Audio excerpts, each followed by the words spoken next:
The Whisper of the Gods, Enkidu's creation.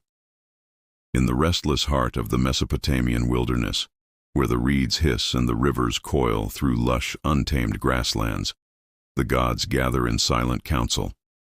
Against the distant thunder of hoofbeats and the purling of streams, the gods' voices are but a low murmur woven into the wind. In the smoky halls of heaven, Anu, father of the gods, and Aruru, the great mother, listen to the cries rising from Uruk, a city oppressed beneath the shadow of Gilgamesh's tyranny. Soundscapes. Far above Uruk's rising ziggurats, the clamor of the city fades, replaced by the chorus of the wild. Birds calling in the dawn, jackals barking, the rustle of reeds in the river breeze. The air here is sharp with the scent of wild mint and damp earth, untouched by incense or the sweat of labor. Tactile details. The ground is cool and yielding beneath Aruru's feet. As she kneels at the riverbank, her hands slick with sacred clay, she feels the pulse of life in the mud, the same substance from which the first humans were shaped. Her fingers press, twist, and smooth, molding the raw earth into the form of a man. Smells. There is no temple perfume here, no bread baking on coals, only the fertile breath of loam, the musk of animals, and the crispness of river water. With a word, Aruru breathes life into her creation. The mud stirs, limbs unfurl, and Enkidu, the wild man, the living answer to Uruk's suffering, rises naked and unafraid, crowned not with bronze but with a mane of tangled hair. 2. Life among beasts. Enkidu in the wilderness. Enkidu runs with the antelope, drinks at the river's edge with gazelles, and sleeps beneath the open sky. He is at home in the rhythm of nature, his days marked by the sun's warmth on his back and the cool press of grass against his skin. In the hush of dusk, he listens to the distant howls of wolves and the flutter of owls overhead. Soundscapes. The pounding of hooves, the splash of water, the soft snuffling of animals in tall grass. At night the wind whistles through the reeds, carrying with it the distant rumble of storms and the low, contented sounds of grazing herds. Tactile details. Enkidu's hands are calloused from clawing through earth, his feet toughened by stone and thorn. The fur of wild animals brushes his skin, warm and coarse, as he moves through their midst. Smells. His body carries the pungency of sweat, mud, and animal hide. The air is alive with the tang of wildflowers, the sharpness of crushed grass, and the musk of living creatures. Daily life.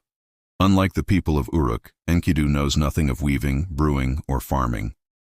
His nourishment comes from what he can hunt and forage, roots pulled from soft earth, fruit plucked from trees, and fresh water drunk from cupped hands. He lives in harmony with the natural world, neither mastering it nor being mastered by it. 3. The lure of civilization. Encounter with Shamhat. In Uruk, a trapper's livelihood is threatened. His snares and pits, carefully set along the river banks, are sprung uselessly by Enkidu, who frees the animals as soon as they are caught.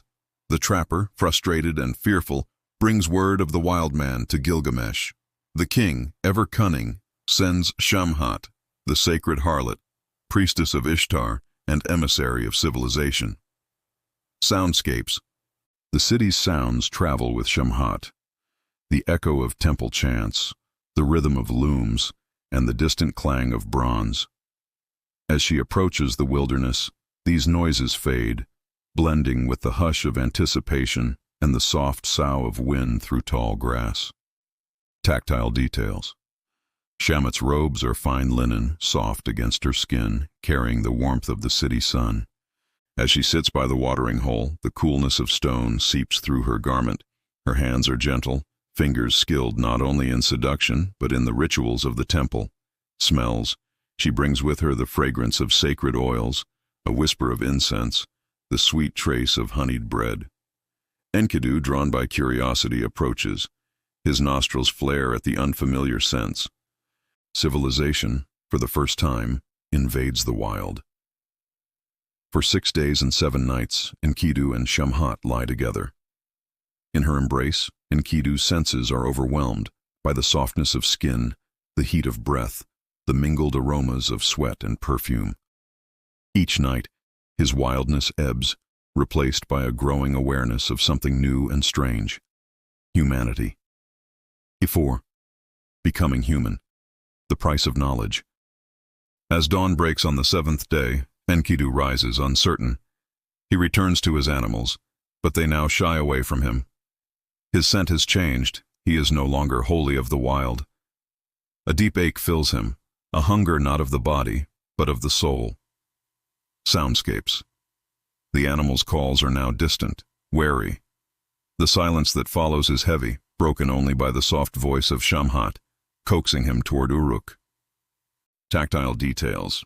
Enkidu's skin is marked by the touch of civilization, the lingering silk of Shamhat's robes, the faint stickiness of honeyed bread on his lips, the unfamiliar constriction of woven cloth.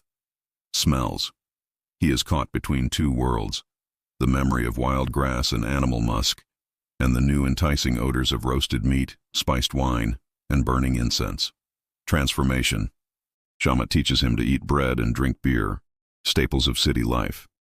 The first taste is strange, thick and yeasty, but soon he hungers for more. She bathes him in warm water, anoints him with oil, and braids his hair.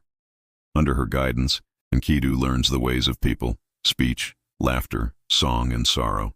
He is brought before shepherds and farmers who marvel at his strength and teach him their crafts. He helps guard the flocks, learns to use tools, and listens to tales of the city's greatness and its tyrant king. Symbolism. Civilization versus wilderness. Civilization and nature. Enkidu's journey is not merely physical, but symbolic. He embodies the tension between nature and culture, freedom and order. In the wild, he is strong, pure, and untroubled by the burdens of society. In the city he gains knowledge, companionship, and identity, but also sorrow, fear, and mortality. Nature, harmony, innocence, instinct, the unknown. Culture, knowledge, community, ritual, responsibility. The sensual pleasures of civilization, bread, beer, song, come at the cost of innocence. Enkidu's transformation echoes the ancient fear and hope that to become fully human is to be forever parted from the wild, to accept both the gifts and the griefs of society. Mesopotamian life, civilization's gift and burden. Daily occupations. Enkidu's first days among people immerse him in the tapestry of Mesopotamian life. He witnesses weavers spinning wool into bright cloth, brewers fermenting barley into beer, potters shaping clay into vessels, and farmers guiding wooden plows through rich silt. The city is a marvel of labor and specialization, every hand contributing to the whole. Laws and cuneiform. He learns that disputes are settled not by strength, but by law. Scribes, their fingers stained with clay, inscribe contracts and edicts onto tablets, recording marriages, debts, and property rights in wedge-shaped cuneiform. The permanence of these records astonishes Enkidu. Here, words can outlast lifetimes. Women's roles. He sees women at the heart of city life: mothers guiding children, priestesses tending sacred fires, wives managing households, daughters weaving at looms. Shamhat herself is a paradox, both revered and marginalized, a symbol of civilization's power to transform and to claim. 7th, Uruk, the city and its walls. Historical anchoring. Uruk, at the height of its expansion, is a city like no other. Its markets bustle with traders from distant lands: lapis from Afghanistan, cedar from Lebanon, copper from Anatolia. The monumental Anu ziggurat dominates the skyline, its whitewashed bricks gleaming in the sun, a stairway to the gods and a testament to human ambition.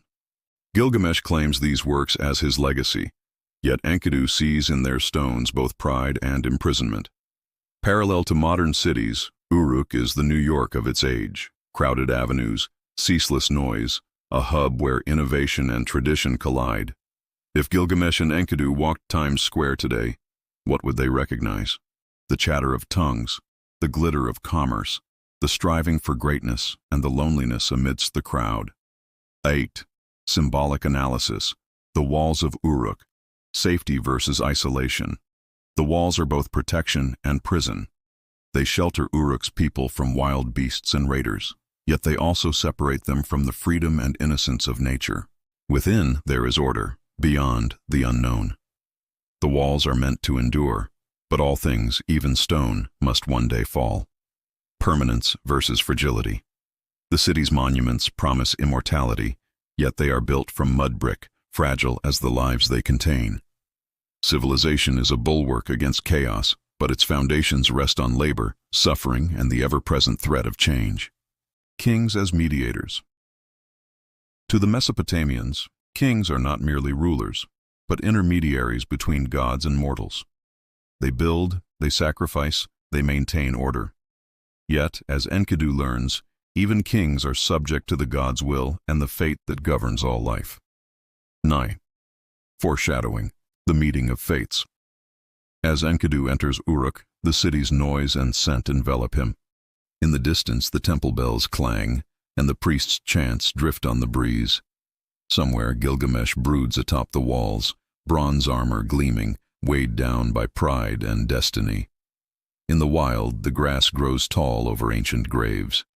The river flows endlessly, as it always has and always will.